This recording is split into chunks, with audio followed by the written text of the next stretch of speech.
Hello दोस्तों, स्वागत है आपका इस वीडियो में। तो आज का ये क्लास प्रतिपूर्ति का होने वाला है, यानी हिंदी क्लास 12 का जो आपका प्रतिपूर्ति होता है। प्रतिपूर्ति समझिए जो आपका हिंदी होता है, जो आपका ये हिंदी आपका हो रहा है 12th क्लास का जो आपका हिंदी है। इसमें क्या क्या पढ़ना होता है?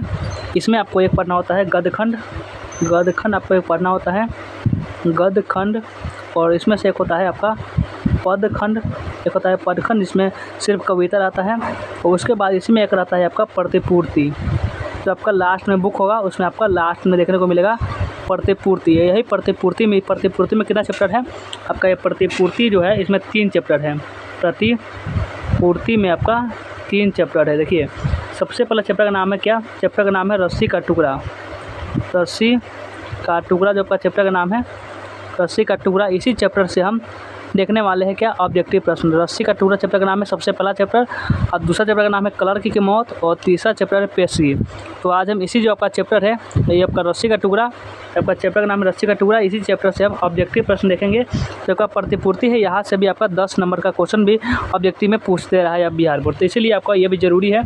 चलिए, रस्सी का टुकड़ा जो आपका पार्ट है ये बहुत ही इंटरेस्टिंग आपका पार्ट है। तो आपका ना ही ये कहानी है ना ही कविता, प्रतिपूर्ति है। तो चलिए इसको हम पढ़ना स्टार्ट करते हैं। इसमें ऑब्जेक्टिव प्रश्न जितना भी बनेगा लगभग 20 ऑब्जेक्टिव प्रश्न होगा, और सभी आपको पढ़ कर जाना है। तो चलिए हम अब देखना स्टार्ट करते हैं। बिहार बोर्ड 2025 के लिए हम लोग देख रहे हैं प्रतिपूर्ति। बहुत सारे स्टूडेंट इसको नहीं पढ़ते हैं, लेकिन आप हम पढ़ा रहे हैं तो पढ़िए आप।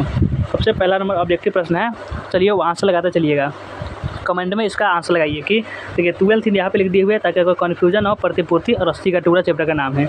सबसे पहला ऑब्जेक्टिव है कि रस्सी का टुकड़ा शीर्षक कहानी के कहानीकार कौन है? देखिए इसमें के जो नाम होगा थोड़ा अजीब होगा, तो उसके लिए देखते चलिएगा। रस्सी का टुकड़ा जो आपका शीर्षक कहानी के कहानीकार कौन हो जाएंगे? बताइए इसके कहानीकार कौन है? ए में है कि गाइडी मोपासा, और बी में है कि ये आपका एंटोन चेखव, और सी में है कि हेनरी लोपेज, और डी में है कि जिद्दू कृष्णमूर्ति। तो रस्सी का जो टुकड़ा शीर्षक कहानी के कहानीकार कौन हो जाएंगे? इसका जवाब आप लोग एक बार कमेंट में बता दीजिए, और हम बताते हैं इसका राइट आंसर क्या हुआ। कि रस्सी का टुकड़ा जो शीर्षक है, जो कहानी के कहानीकार आपका गाइडी मोपासा हो जाएंगे। गाइडी मोपासा देख सकते हैं, इसका नाम आप पहली बार सुने होंगे ना, सभी स्टूडेंट पहली बार सुने होंगे। गाइडी मोपासा इनका नाम है। उनका प्रतिपूर्ति सबसे पहला चैप्टर जो आपका रस्सी का टुकड़ा है इसको लिखे हुए है। तो आपका ऑप्शन नंबर ए हो जाएगा इसका राइट आंसर। और आप लोग वीडियो को एक बार लाइक नहीं किए होंगे तो वीडियो को एक बार लाइक कर लेंगे। सभी स्टूडेंट वीडियो को लाइक कर लेंगे और एक बार शेयर भी कर देंगे, एक बार शेयर कर लेंगे। और न्यू स्टूडेंट क्या करेंगे? न्यू स्टूडेंट जो आप होंगे तो चैनल को सब्सक्राइब कर लेंगे। न्यू स्टूडेंट चैनल को सब्सक्राइब कर लेंगे। और चलिए हम अब अगला प्रश्न पर चलिए हम अगला प्रश्न पर आते हैं। दूसरा नंबर प्रश्न है कि गाइडी मोपासा का जन्म कब हुआ था? गाइडी जो मोपासा जो रस्सी का टुकड़ा जो आपका चैप्टर है, इस रस्सी का टुकड़ा को लिखे हुए थे। गाइडी मोपासा का जन्म कब हुआ था? ए में है कि 1853, बी में 1852, सी में 1851, और डी में कि 1850। गाइडी मोपासा का जन्म कब हुआ था? तो गाइडी मोपासा का जन्म हुआ था 1850 में। कब हुआ था?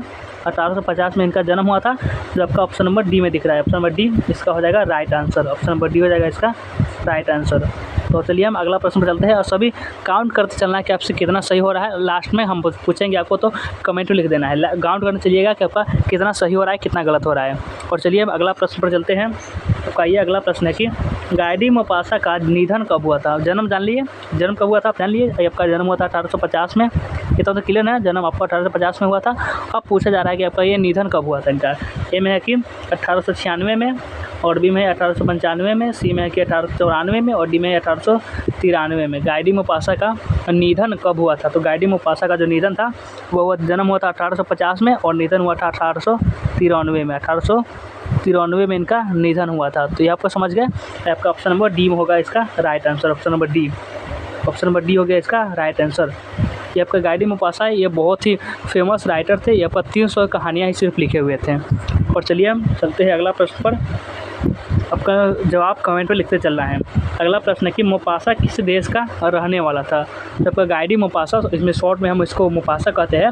मोपासा किस देश का रहने वाला था? ए में है जर्मनी, बी में फ्रांस, सी में ब्रिटेन, और डी में जापान। और लास्ट तक बने रहिएगा। आपका 20 ऑब्जेक्टिव प्रश्न, ज़्यादा ऑब्जेक्टिव प्रश्न नहीं है, 20 ऑब्जेक्टिव प्रश्न है। इसी में से आपका 5 क्वेश्चन रहेगा आपके एग्जाम में, इतना आपको क्लियर करके रखना है। तो मोपासा किस देश के रहने वाले थे? तो मोपासा जो थे वे थे फ्रांस के रहने वाले। फ्रांस के, आपका ये जर्मनी का नहीं होगा, आपका ब्रिटेन का नहीं होगा, पर जापान का नहीं होगा, ये फ्रांस के रहने वाले थे। फ्रांस के, जो आपका ऑप्शन नंबर बी हो जाएगा इसका right answer. Option number B हो जाएगा इसका राइट आंसर। और चलिए अब चलते हैं अगला प्रश्न पर। तो अगला प्रश्न है 5 नंबर में, गाइडी मोपासा लगभग कितनी कहानियाँ लिखी थी? हमने बताया था कितनी कहानी लिखी थी, अब सुने होंगे तो अब बता देंगे। इसका राइट आंसर कमेंट में लिख दीजिए कि गाइडी मोपासा लगभग कितनी कहानियों को लिखे थे। ए में है कि 200, बी में है कि 400, सी में है कि 300 और डी में है कि 500। कितने कहानियाँ लिखे थे गाइडी मोपासा? जो आपका गाइडी मोपासा थे वो कितने कहानियाँ लिखे थे? वे लिखे थे आपका ये 300 सिर्फ कहानियाँ ही लिखे थे।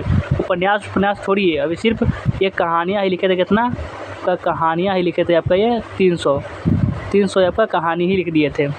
300 सिर्फ कहानी, यानी ऑप्शन नंबर सी हो जाएगा इसका right answer. Option number C में इसका है 300 कहानियाँ सिर्फ लिखे थे। आपका आगे बताएंगे कि उपन्यास भी कितने लिखे थे। अगला क्वेश्चन आपका 6 नंबर में है कि अपने लेखन में मोपासा ने कैसे समाज के चाल चरित्र को बेपर्द किया है? अपने लेखन, जो अपने कला में अपने जो लिखे हुए बहुत सारे कहानी कविता इसमें लिखे हुए हैं, तो अपने लेखन में मोपासा जी जो है गाइडी मोपासा, वह कैसे समाज के चाल चरित्र को बेपर्द किया है? ए में संपन्न और बी में विपन्न, सी में बुजुर्वा और डी में दरिद्र। कैसे समाज को? तो ये आपका जो बुजुर्वा समाज होता है उसको भी बेपर्द किया है। बुजुर्वा समाज किसको कहते हैं? जो आपका मध्यम वर्गीय जो परिवार होता है, मध्यम वर्गीय जो समाज होता है उसको कहते हैं बुजुर्वा समाज। तो आपका ऑप्शन नंबर सी हो जाएगा इसका राइट आंसर। आपका ये संपन्न समाज नहीं होगा, विपन्न नहीं होगा, ये सब दरिद्र नहीं होगा, आपका बुजुर्वा समाज हो जाएगा राइट आंसर। और चलते हैं अगला प्रश्न पर और काउंट करते चलना है कि आप कितना सही कर पा रहे हैं। आपका 7 नंबर प्रश्न है कि किसका बटुआ सड़क पर गिर गया? तो देखिए इसमें जो पात्र होता है, एक होता है आपका होशकम, एक होता है आपका होशकम होता है और एक होता है आपका मलांदे। तो आपका ये होशकम और जो आपका ये मलांदे होता है, ये दोनों क्या से एक समय में बहुत घनिष्ठ मित्र हुआ करते थे, ये दोस्त हुए करते थे बहुत घनिष्ठ। अब क्या हुआ था कि इन दोनों में कुछ विवाद के कारण इसमें बहुत दुश्मन बन चुके हैं, बहुत सारी इसमें दुश्मनी हो चुकी है ये दोनों मलांदे और होशकम है। आपका कहानी में से बताया जाता है होशकम और मलांदे दोनों पहले दोस्त थे और इसमें बहुत ज़्यादा दुश्मनी हो चुका है। और होशकम एक बटुआ उठाता है, क्या उठाता है? होशकम एक बटुआ उठाता है, जिसको बटुआ उठाता है आपका होशकम और देख लेता है कौन? देख लेता है आपका मलांदे, उसका दुश्मन देख लेता है जो पहले दोस्त हुआ करता था। और ये जाकर मेयर से कह देता है कि ये होशकम जो है ये बटुआ उठाया है। तो इसमें आगे भी क्वेश्चन है उसको भी बता देंगे। तो ये कहानी भी हम पढ़ाएंगे आपको इसी यूट्यूब चैनल पर पढ़ाएंगे इसको, तो उसको भी पढ़ लीजिएगा। 7वां प्रश्न है कि किसका बटुआ सड़क पर गिर गया था? तो किसका गिरा था? आपका मैत्र फॉर्च्यून हुलब्रेक का जो था वो बटुआ गिर गया था। बटुआ गिरा तो था लेकिन उठाया कौन था? तो उठाया था होशकम। होशकम के बारे में तो आप ये भी याद रखिएगा, होशकम उठाया नहीं था, इसको फंसाया गया था कि होशकम उठाया है। आपका ऑप्शन नंबर सी हो जाएगा इसका right answer. Option number C इसका हो जाएगा राइट आंसर। आपका ये मलांदे नहीं होगा, मलांदे तो होशकम का दोस्त है, होशकम भी नहीं होगा और आपका ये डी भी नहीं होगा। ऑप्शन नंबर सी हो जाएगा इसका राइट आंसर। और चलिए अगला प्रश्न पर चलते हैं, आपको काउंट करते चलना है कि आप कितना सही कर पा रहे हैं। आपका 8 नंबर प्रश्न है कि गाइडी मोपासा 1870 से 90 के बीच लगभग कितने उपन्यास लिखे थे? कहानी समझ लेंगे अपना कि कहानियाँ कभी कितना लिखे थे? कहानियाँ कितने लिखे थे? आपका कहानियाँ लिखे थे 300, कहानियाँ 300 लिखे थे आपका। अब बताइए कि ये उपन्यास कितने लिखे थे? आपका ये उपन्यास कितने लिखे थे? उपन्यास कितने लिखे थे? तो उपन्यास ये लिखे थे 6, उपन्यास 6 लिखे थे। जो आपका ये ऑप्शन नंबर कितना में दिया हुआ है? ऑप्शन नंबर ए में दिया हुआ है। ऑप्शन नंबर ए हो जाएगा इसका राइट आंसर। और चलिए अब चलते हैं अगला प्रश्न पर। तो अगला प्रश्न जो है कितना नंबर प्रश्न आ चुके हैं? 9 नंबर प्रश्न है कि कहाँ को जाने वाली सड़कों पर किसानों और उनकी पत्नियों का सैलाब उमड़ा पड़ा था, यानी उमड़ा पड़ा था। कहाँ के जाने वाली सड़कों पर, यानी वो सड़क जहाँ था वह कहाँ सड़क जाती है कि वहाँ पर किसानों और उनकी पत्नियों का सैलाब उमड़ा। सैलाब उमड़ने का मतलब है कि वहाँ बहुत सारी भीड़ लगी हुई थी। तो कहाँ जाने वाले? ए में अमृतसर और बी में है गोदरविल, सी में चंपारण और डी में कि बेंजेविल। कहाँ को जाने वाले सड़कों पर किसानों और उनकी पत्नियों का सैलाब सा उमड़ा पड़ा था। कहाँ के जाने वाले था? ये गोदरविल के जाने वाले की सड़क पर ये पड़ा हुआ था। ऑप्शन नंबर बी गोदरविल जाने वाले की सड़क पर। तो चलिए आपका ऑप्शन बी हो जाएगा, यानी गोदरविल इसका हो जाएगा राइट आंसर। गोदरविल एक नाम है जहाँ पर बहुत सारे बाजार वजार लगते हैं। गोदरविल इस चैप्टर में बताया गया है, गोदरविल इसका हो जाएगा राइट आंसर। तो चलिए अब 10 नंबर प्रश्न पर है। 10 नंबर प्रश्न है कि कौन ऐसा मानता था, कौन जो ऐसा मानता था कि हर छोटी से छोटी वस्तु उपयोगी होती है तो उसे उठा लेना चाहिए? किसका मानना था कि जो हर छोटी से छोटी वस्तु है वो किसी न किसी काम तो आ ही सकती है? कौन ऐसा मानता था? आपका ए में है मलांदे, बी में कि होशकम, सी में कि उपयुक्त दोनों, यानी मलांदे और होशकम दोनों मानते थे, डी में कि इनमें से कोई नहीं। तो कौन मानता था? आपका जो होशकम है, होशकम ये मानता था कि जो हर छोटी से छोटी वस्तु है वो किसी न किसी काम आ सकती है। जैसे आपका कहिए ये रस्सी हो, बस हो गया, आपका समझ लीजिए रस्सी हो गया और रस्सी का समझ लीजिए कि आपका एक टुकड़ा था, टुकड़ा इतना वाला पार्ट जो आपका रस्सी का टुकड़ा होता है, ये आपका पड़ा हुआ था आपका सड़क पर। समझ लीजिए कि रस्सी का टुकड़ा था छोटा सा, वो आपका सड़क पर पड़ा हुआ था। तो ये कौन उठा लेता है? ये आपका उठा लेता है होशकम, उठा लेता है कि ये समझकर कि जो रस्सी का छोटा सा टुकड़ा है किसी न किसी तरह काम आएगा ही, ये उठा लेता है। और ये देख लेता है मलांदे, मलांदे जो उसका दुश्मन था वो देख लेता है और ये जाकर बता देता है मेयर को जब का बटुआ गिरा था वो इसी ने उठाया है, मतलब फंसा देता है झूठ मूठ का। तो ये आपका है हो जाएगा कौन? ये होशकम मानता था कि हर छोटी से छोटी जो वस्तु है वो किसी न किसी के काम आ सकती है। तो आपका ऑप्शन नंबर कितना हो जाएगा? ऑप्शन नंबर बी हो जाएगा इसका राइट आंसर। इसको भी आप याद करते चलिएगा, यहाँ से 5 नंबर का पूछेगा ऑब्जेक्टिव, गारंटी है। और चलिए हम चलते हैं अगला प्रश्न पर। आपका ये हो जाएगा ऑप्शन नंबर बी। ये अगला प्रश्न पर आते हैं।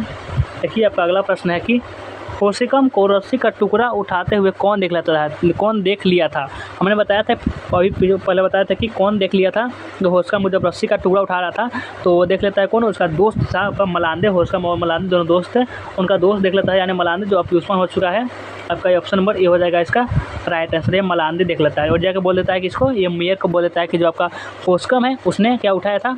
उसने बटुआ उठाया था, लेकिन वो उठा रहा था सिर्फ रस्सी का टुकड़ा। लेकिन उसको बोल देता है कि वो उठाया था क्या? दुश्मन ने अपना दुश्मनी निकाल रहा होता है, वो बता देता है कि वो उठाया था बटुआ, लेकिन असल में वो सिर्फ रस्सी का टुकड़ा ही उठाया था और उसको फंसा देता है। तो आपका ये जुर्दा कौन था? आपका जुर्दे बता रहे थे, जुर्दे का परिचय करवा देते हैं। जुर्दा कौन था? ये आपका भोजनालय का मालिक था। ये आपका भोजनालय था, भोजनालय, आपका भोजनालय का या मालिक था कौन?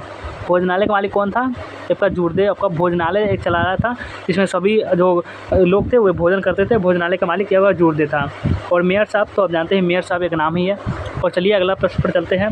12 नंबर प्रश्न है कि सार्वजनिक भोजनालय का मालिक कौन था? जब का सार्वजनिक भोजनालय हमने अभी बताया था, अभी आपको ध्यान से इधर तक बात छोड़िए, पूरा फोकस बोर्ड पर लगाइए कि सार्वजनिक भोजनालय का मालिक कौन था। ए में है मलांदे, और बी में है जुर्दे, सी में है कि मेयर साहब, और डी में इनमें से कोई नहीं। सार्वजनिक भोजनालय का जो मालिक था वह कौन था? तो सार्वजनिक भोजनालय का मालिक ये आपका कौन था? जुर्दे। हमने बताया था कि मलांदे नहीं था, होशकम और मलांदे दोस्त है, ये नहीं था। मेयर साहब भी नहीं है। आपका जुर्दे, हमने बताया था कि जुर्दे जो है ये क्या है? सार्वजनिक भोजनालय का मालिक है। आपका ऑप्शन नंबर बी हो जाएगा इसका राइट आंसर। तो चलिए अब अगला प्रश्न पर गन रेस चलना है कि आपको कितना सही कर पा रहे हैं। हम 20 ऑब्जेक्टिव प्रश्न बताने वाले हैं। 20 ऑब्जेक्टिव प्रश्न जो सबसे वीवीआई प्रश्न होगा। आपको किसी भी चैप्टर में इतना प्रश्न आपको देखने को नहीं मिलेगा। 5 से 6 क्वेश्चन रहेगा बस हो जाएगा। इतना हम ऑब्जेक्टिव प्रश्न बना के लाए हैं, इतना तो कहीं नहीं देखने को मिलेगा। तो चलिए अगला प्रश्न है कि होशकम कहाँ का रहने वाला था? होशकम जो था, जो उसको फंसाया गया था कि बटुआ उठाया था, जो रस्सी का टुकड़ा उठा रहा था, होशकम था, वो कहाँ का रहने वाला था? ए में है गोदरविल, और बी में है अमृतसर, सी में ब्रोथ, और डी में कि इनमें से कोई नहीं। तो होशकम कहाँ का रहने वाला था? होशकम था आपका ब्रोथ का रहने वाला था। होशकम आपका ब्रोथ का रहने वाला होशकम। आपका ये पूछा भी जाता है, मेयर साहब पूछते हैं कि ये ब्रोथ का रहने वाला होशकम क्या यहाँ मौजूद है? इसे ये पूछा जाता है। आपका ऑप्शन नंबर सी हो जाएगा इसका राइट आंसर। ये ब्रोथ का रहने वाला था होशकम। और चलिए अगला प्रश्न पर आपका देखिएगा। अगला प्रश्न है कि होशकम को कौन अपने यहाँ बुलाता है? होशकम था, वो उसको कौन अपने यहाँ बुलाता है? ए में है कि मलांदे, बी में है जुर्दे, सी में मेयर साहब, और डी में है कि इनमें से कोई नहीं। देखिए ये मलांदे क्यों बुलाएगा? ये तो इसका दुश्मन है ना, ये क्यों बुलाएगा? अपने यहाँ नहीं बुलाएगा। जुर्दे क्यों बुलाएगा? ऐसा तो भोजनालय है। देखिए मेयर साहब बुलाते हैं। किसको बुलाते हैं? होशकम को। क्या पूछने की क्या कहते हैं? होशकम बुलाते हैं मेयर साहब, पूछते हैं कि अरे होशकम बताओ बटुआ काहे उठाया तू? इस प्रकार से पूछते हैं कि होशकम को मेयर साहब, यानी उसको फंसा दिया गया था। ये मलांदे इसको बोल देते हैं क्या? मलांदे इसको आकर बोल देते हैं मेयर साहब को, ये जो आपका होशकम है, आपका ये होशकम है, क्या हुआ था? ये बटुआ उठाया था। होशकम बटुआ उठाया था, और से पूछिए इसे बटुआ क्यों उठाया था, इसलिए पूछते हैं मेयर साहब। और चलिए अगला प्रश्न पर। अगला प्रश्न कि मेयर साहब को कौन बताता है कि होशकम को बटुआ मिला? तो कौन बताता है? हमने पहले बताया था कि आपका ये मलांदे है, यही बताता है मेयर साहब को कि ये जो आपका होशकम है, होशकम ये बटुआ उठाया था। होशकम आपका बटुआ उठाया था, ये कौन बता देता है? ये आपका मलांदे जो है, मलांदे यही बता देता है, झूठ मूठ का नाम लगा देता है कि होशकम आपका रस्से का टुकड़ा उठाया था, लेकिन आपको बता देता है कि हम होशकम आपका बटुआ उठाया था, यानी उस बटुआ में बहुत सारे पैसे वैसे थे, ये बटुआ उठाया था, इसलिए इसको फंसा देता है। तो आपका ऑप्शन नंबर ए हो जाएगा इसका राइट आंसर। कौन बताता है? आपका मेयर साहब को ये मलांदे बताता है कि ये जो होशकम है आपका बटुआ उठाया था। और आपका अगला प्रश्न है कि होशंगम गोदरविल के बाज़ार में दोबारा किस दिन जाता है। देखिए एक दिन तो जाता है जिसमें बता दिया जाता है, जब रास्ते में जब जा रहा होता है बाज़ार तो रास्ते में उसको रस्सी का टुकड़ा मिलता है, तो यह सोच कर उठा लेता है कि हर छोटी से छोटी वस्तु किसी न किसी काम आ सकती है, यह सोच कर उठा लेता है। लेकिन जैसे वह जाता है उसको पता चलता है कि हमको फंसा दिया गया कि हमको बटुआ नहीं उठाता है। लेकिन होशंगम गोदरविल बाज़ार में जो पहला बार जाता है तो उसको पकड़ा जाता है बटुआ उठाते समय। लेकिन अब दूसरे बार कब जाता है, दूसरे दिन, तो सोमवार के दिन नहीं जाता है, रविवार के दिन नहीं जाता है, शनिवार के दिन नहीं जाता है, वह जाता है मंगलवार के दिन। मंगलवार के दिन जब होशंगम था वह फिर बाज़ार जाता है लोगों को बताने के लिए कि हमने बटुआ नहीं उठाया था, हमने सिर्फ रस्सी का टुकड़ा उठाया था, हमको फंसाया गया है, ये बताने के लिए जाता है। आपका ऑप्शन नंबर बी हो जाएगा इसका राइट आंसर। कब मंगलवार के दिन वो जाता है, कौन जाता है, तो आपका ये होशंगम जाता है। तो चलिए अगला प्रश्न है कि होशंगम की मौत किस महीने में हुई थी। ये होशंगम की मौत किस महीने में हुई थी। होशंगम था वो यही सोचने मर गया कि हमने बटुआ नहीं उठाया था, फिर भी हमको फंसा दिया गया कि हम बटुआ उठाए हैं। तो यही सोचते हुए दिसंबर जब चल रहा था, दिसंबर जाते हुए बिस्तर पकड़ लिया। दिसंबर जाते जाते क्या किया, दिसंबर जाते जाते हुए बिस्तर पकड़ लिया, दिसंबर जाते सामने हुए बिस्तर पकड़ लिया। और आपका जनवरी जैसे चला, जनवरी में उसकी मृत्यु हो गई, जनवरी। तो आपका ऑप्शन नंबर ए हो जाएगा इसका राइट आंसर। वो दिसंबर में तो बिस्तर पकड़ लिया था लेकिन उसका प्राण निकला, यानी मृत्यु हो गया आपका जनवरी में। आपका ऑप्शन नंबर ए हो जाएगा इसका राइट आंसर। तो चलिए अगला प्रश्न है 18 नंबर में कि रस्सी का टुकड़ा शीर्षक पाठ के अनुसार, रस्सी का जो टुकड़ा है वो शीर्षक पाठ के अनुसार काले चमड़े के बटुए में क्या था। जो बटुआ गिरा था जिसको बताया गया कि ये होशंगम उठाया है, वो उसमें क्या था। ए में दिया हुआ है कि 200 फ्रैंक और कागजात, और बी में कि 400 फ्रैंक और कागजात, और सी में 600 फ्रैंक और कागजात, और आपका ये कितना नंबर में है, ये आपका डी नंबर में है कि 500 फ्रैंक और व्यापार से संबंधित कागजात।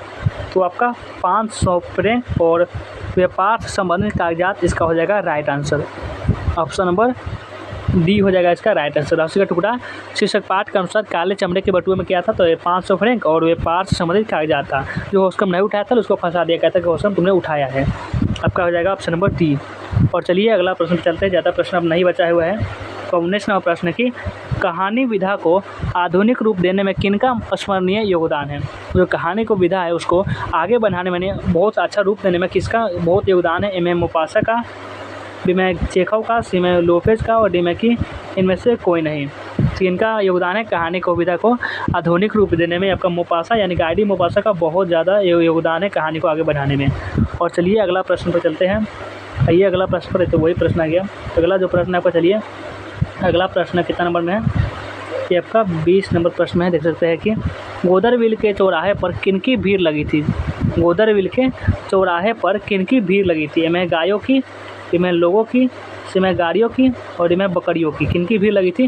गोदरविल चौराहे के जो किनकी भीड़ लगी थी, तो वहाँ लोगों की भीड़ लगी थी। गायों की भीड़ क्यों लगेगी, और गाड़ियों की क्यों लगेगी, ये लोगों की लगी थी भीड़, लोगों की भीड़ लगी थी। आपका ऑप्शन नंबर सी हो जाएगा इसका राइट आंसर। तो हमने 20 प्रश्न बताया था प्रतिपूर्ति से। अगर इसका सब्जेक्टिव क्वेश्चन भी आपको अगर चाहिए तो एक बार कमेंट लिख दीजिएगा, हम आपको सब्जेक्टिव क्वेश्चन भी ला देंगे। आपका चैप्टर बाद चाहिए या नहीं चाहिए, एक बार कमेंट में सभी अपना राय कमेंट में जरूर देंगे कि आपका एक चैप्टर कैसा लगा, पढ़कर कैसा लगा, एक बार कमेंट में लिख दीजिएगा। आपको अच्छा लगा तो हम और भी इसी प्रकार के सेशन लाएंगे। तो आपका ऑप्शन नंबर कितना हो जाएगा, ऑप्शन सी। और चलिए हम वीडियो को एंड करते हैं और मिलते हैं फिर किसी नेक्स्ट वीडियो में।